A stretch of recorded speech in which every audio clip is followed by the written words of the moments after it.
So let me go into specifics then on the access and what we call formation, right? So the access is again the beginning part when someone has an idea like, hey, I'm gonna start this women's group or this men's group or whatever it is, or an ocean cleanup, right? Like me and my friends are gonna do this. Amazing, right? That's when I think that's the most critical stage, which is where intention and access like introvert, right? Like, and because I always say this, like so many people have good intention, but very few people take action, right? So when that action like, that moment in life when that really happens, when something breaks your heart or, like enough is enough, whatever it might be, that motivating factor, it's like, what we want to create is the path of least resistance, right? Because it's hard enough to do good, right? Like, how do we make that easier?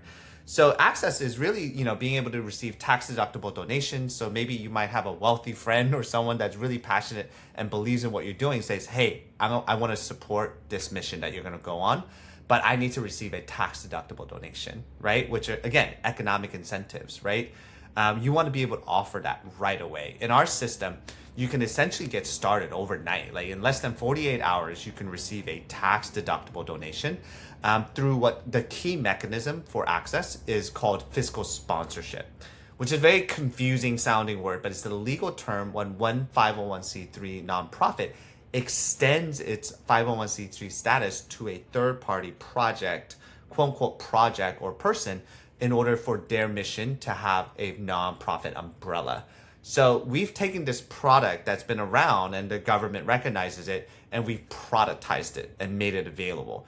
And that's one offering in the NAS program, right? But not only that, we also handle the 501c3 filings and all of those other things. But again, the vast majority of projects, quote unquote projects, don't need their own 501c3 status, right? They just need to be sponsored, right? So that way you don't have to deal with all of the headache and trouble. And all of this is available for $25 a month, and it starts at 5% of donations processed and goes down, because this is where all the legal work and all of the paperwork happens, right? Because as the NAS program, as a NAS client, it's your project, whatever, Stephanie Foundation, powered by Do Good. We are the back end nonprofit and entity that's kind of overseeing all of the legal requirements, all of the impact requirements, all of the headache of kind of the running the nonprofit. We handle all of that. And what we want you to do is focus on the mission, right? What you're best at, like activating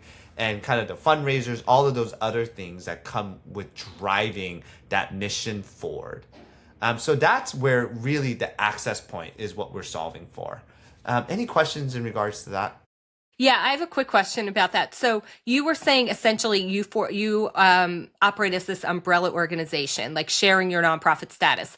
I thought that in order for an organization to do that, that the whatever groups that were under that umbrella had to be on a similar mission. Like it all had to be kind of like if you were all doing child education, then it could be all under the same umbrella. Is that not true?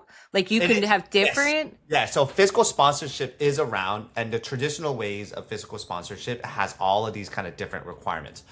The way we approach it is very different, and this is where the innovation aspect happens. Where our entire basis of being around is to provide this service, right? Is the NAS service. So then our goal is to activate new entities. So we are cause agnostic. And the way our backend structure is that we have multiple different nonprofits, right? And we have multiple entities that's based on kind of think of us as like the utility belt for anything and everything doing good or nonprofit. Based on what you need, whether it's donation processing, a particular cause area, we're going to use different products and services and vehicles in order to service and make sure that your project has all of the legal and liability coverings that it needs to activate quickly. So that's the service and the technology side of our business that we're really solving for, right? But to your point, traditional fiscal sponsorship, for example, has like a 3 to 5 year agreement. It costs about 10 to 15%. And again, people can do their own due diligence, like look it up. We essentially productize that. It's $25 a month, and our rate starts at 5%. We're less than the industry average because we're looking for scale. and we're looking to utilize technology as a way to solve a lot of the legal kind of liabilities and products and headaches. By utilizing technology, we can drive down costs, we can drive down drive up legal guardrails, right, and offset a lot of the liabilities.